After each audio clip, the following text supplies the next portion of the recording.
안녕하세요, 깔롱튜브입니다. 위안부 할머니 팔아쳐먹고 할머니 돌아가시니까 동상까지 만들어서 팔아쳐먹고 할머니들 앵벌이 시킨 돈으로 온 가족이 부귀영화를 누리고 있던 윤미향이가 엊그제 주절주절 해명을 했는데요. 그 내용을 보니까 자신뿐만 아니라 자신의 가족들 모두 부동산 투기, 범법 행위를 자백한 내용이라서 충격을 주고 있습니다. 방송 시작에 앞서 좋아요와 구독하지 않고 보시고 계시는 시청자가 계신다면 이 영상이 보다 많은 사람들에게 노출될 수 있게끔 구독과 좋아요 부탁드리겠습니다. 자, 기사 보겠습니다. 출당으로 의원직 유지한 윤미향, 부동산은 집안 사정이다. 집안 사정상 남편 명의로 주택을 구입했다. 비례대표직은 유지될 것이다. 뭘 요약한 내용이 뭐냐? 시부모님이 시누이 명의로 살다가 시아버지가 돌아가셔서 어쩔 수 없이 집을 팔았고 홀로 계신 시어머니가 거주할 집이 없어서 집안 사정상 함량의 집을 사는 과정에서 씨발 졸라 길죠? 어쩌고 저쩌고 구구절절하게 써놨다. 전부 다 남의 아픔을 팔아쳐먹던 자신의 전공답게 감성을 듬뿍 넣은 미사여구다. 그 개소리가 너무 많아서 머릿속에 잘 전달이 되지 않으실 겁니다. 그래서 제가 간단하게 요약을 하면 크게 세 가지입니다. 첫째, 시부모님은 시누이의 명의의 주택에 거주했다. 둘째, 시아버지 사망 후 시어머님은 남편 명의로 주택을 매입했다. 셋째, 1가구 1주택 방침에 따라서 시어머니께 다주택자 남편의 주택을 명의전했다. 까고 보니까 졸라 간단하죠? 꼭 사기꾼 새끼들이 남들 속일 때 간단한 이야기를 막 여러 감성 요소를 이빠이 집어넣고 이야기의 본질을 흐려버리는 겁니다. 이렇게 간단하게 요약해서 보니까 명백하죠? 저 세 가지가 다다 졸라게 길게 써놨지만은 요거를 한번 제가 분석을 해볼게요. 첫 번째, 시누이의 명의주택. 그런데 시누이가 아니라 시부모님이 사셨다. 여기부터 범법이죠. 부동산 실명법 위반, 명의신탁입니다. 때문에 우리는 등기제도가 있는 거고요. 둘째, 시아버지 사망 후 집을 팔고 시어머님은 남편 명의로 주택을 매입했다. 아니, 이거 좀 이상하죠? 첫째랑 둘째랑 여기서 충돌하는 거야. 그 전집 실소유주가 시누이였던 거잖아. 그런데 또다시 그 팔은 돈으로 산 집을 남편 명의로 했다? 요것도 또다시 부동산 실명법 위반이죠. 그리고 실제로 어머님이 나한테 남편 명의로 샀다. 그건 증여잖아. 그러면 증여세 냈는지 들다 봐야지. 근데 증여세 낸 기록이 없다. 그렇다면 이 해명도 빼박 구라다. 그리고 셋째, 1가구 1주택 방침에 따라서 시어머님께 주택 명의를 이전했다. 요것도 뭐 가족끼리 가능할 거라고 보시는 분들도 있을 거예요. 그런데 요것도 엄밀하게 법적으로 따지면 증여잖아. 내 명의에 있는 것을 다른 사람 명의로 넘겼으면 증여야. 그럼 요것도 증여세가 냈는지 봐야 된다는 거죠. 그러니까 요 말을 줄여서 얘기하면 온 가족이 명의를 돌려 쓰는 명의신탁을 해서 부동산 실명법을 위반했다라는 자백이다. 그리고 윤미향의 말이 사실이라면 시누이의 명의의 집이 남편 명의로 넘어올 때 한 번, 그리고 남편 명의의 집이 시어머니께 넘어갈 때 또 한 번, 두 번의 증여세 기록을 밝혀야 됩니다. 이게 없다면 대놓고 투기고 명의 돌려막히며 조세 포탈이지. 세금을 줄이기 위해서 다주택을 다른 명의로 쪼개서 나눠 가진 거, 뭐 솔직하게 부동산 좀 많이 갖고 있으면 많이 하는 수법입니다. 저도 좀 알아봤었고. 여튼 엄연한 범법행위다. 그리고 조세 포탈이다. 안 그렇습니까? 무엇보다 윤미향이가 정의연 회장으로 있었는데 돈이 어딨어? 그 돈 어디서 났어? 저는 윤미향이가 위안부 할머니들 팔아서 돈을 뒤로 졸라게 빼돌렸다고 생각을 합니다. 관련된 기사를 한번 봐볼까요? 연소득 1,500만원 윤미향이, 국민은행 계좌에 현금 3억 2천만원 윤미향이 재산 모으려고 모금했다. 윤미향이 자녀 유학에 1억원 넘게 썼다. 남편 소득은 2,500만원에 불과하다. 윤미향이 1억원 기소, 하지만 사적으로 안 썼다. 윤미향 부부 연소득 5천만원인데 예금은 3억이 있더라. 윤미향 가족의 집을 5채를 샀는데 전부 다 현금으로 사버렸다. 우와 씨발. 그리고 윤미향 개인 계좌로 10건을 모금을 했는데 쓴 내역을 공개를 안 한다. 아니 당시에 하도 핫했기 때문에 자세하게 설명은 생략하겠습니다. 제가 너무 앞서 나가는 의심 같습니까? 윤미향이가 버는 돈이 빤한데 통장에 3억이 원이나 있고 딸내미는 장학금 받았다고 뻥을 쳤는데 딸내미가 다녔던 우클라 대학교는 장학금 제도가 없는 걸로 밝혀졌고 딸내미는 2016년부터 현재까지 미국 우클라 음대를 마치고 석사까지 수억 원이 들어가는 황제 유학을 다니고 있고 연 2,500번은 남편이 다주택자이며 전부 다 현금으로 집을 샀다는데 저 돈이 어디서 났냐 이거야.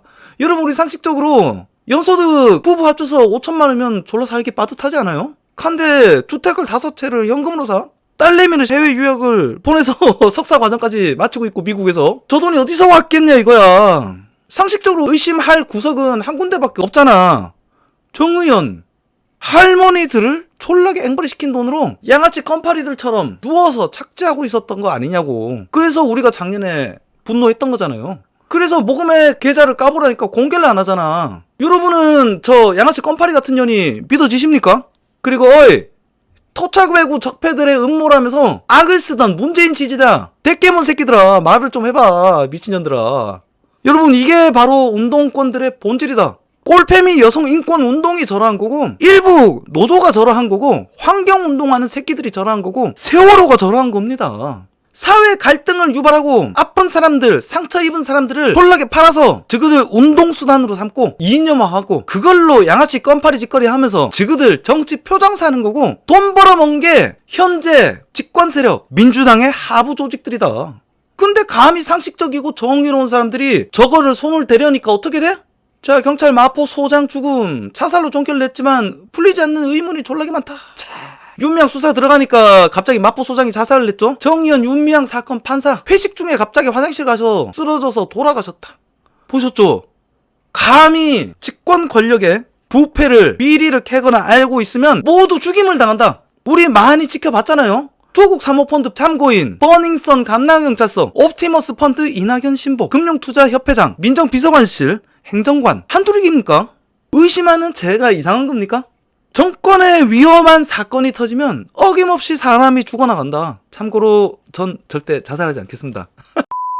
이 사건에 윤미향 남편도 등판합니다. 윤미향 남편 여당 출당 조치에 헛웃음. 대선을 앞두고 잘 짜여진 각본이다. 제대로 파악하지 않고 소탐대실하고 있는 지도부의 실망. 배우자에 대한 사실에 기반하지 않은 인격살해가 진행되고 있는데 응분의 책임을 지길 바란다. 차분히 냉정을 되찾지 않으면 지가 찬물을 끼얹을 것이다.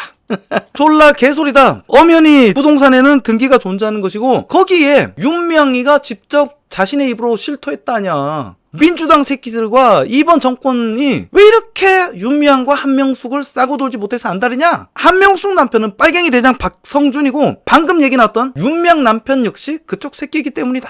남매 간첩 사건의 김삼석씨 공무관리 혐의로 징역 1년을 선고받았다. 대학들로부터 6천만원 뜯어낸 김씨 갈치가 아니다.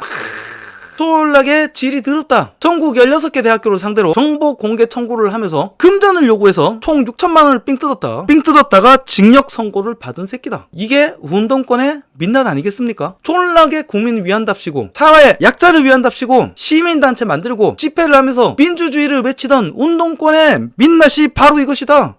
허울 좋은 개소리도 떠들고 감성팔이하며 옳음을 얘기하면서 피해자들을 벼슬로 만들어 감성팔이를 하고 착한 국민들을 속이며 어떠한 대안도 제시 못한 채 현 제도권을 공격하면서 삥 뜯어내고 권력을 탐하는 파렴치한 새끼들이 바로 저 새끼들의 민낯이다. 이번 사건은 국민권익위에 민주당 의원 12명 부동산 투기 의혹을 밝히면서 시작됐죠. 국민권익위 민주당 12명 16건 부동산 투기 의혹을 파악했다. 특수본에 수사를 의뢰했다. 민주당 윤리 기준에 실형대에 올랐다. 이거 국힘당 새끼들이 좋아할 때가 아니야. 저 병신 새끼들 권익위가 국민권익위가 가장 올바른 기관 이렇게 떠들고 있던데 병신들이냐 대가리에 뭐가 들었어. 권익기관을 감사하는 감사원이 있는데 왜 국민권익위로 했을까? 그리고 감사원 얘기를 법 때문에 할 수 없다. 왜 민주당은 국민권익위로 감사를 하자고 지랄병을 떨었을까? 국회의원 300명 세게 던지더니 여권 감사원한테 국익위에 맡기자. 여기 법조항에서 위반이 된다 이렇게 얘기가 많지만은 야 지금껏 저그들은 법을 고쳐서라도 했는데 못하는 건 또 뭐 있어. 4년 내내 부동산 똥볼찬 집권여당 새끼들이 민심을 달래고자 국회의원 300여 명을 전수조사해야 된다고 씨부리던 새끼들이 왜 감사원은 안 되고 뜬금없는 국민권익위를 끌어들여서 자살골을 넣었을까 생각해봐야 되지 않겠습니까? 당시 감사원장엔 월성 원전 비리를 캔 최재형 감사원장이 있었으니까. 그리고 국민권익위에는 민주당 재선 의원 출신 전현희 권익위원장을 임명해 놓은 상태니까.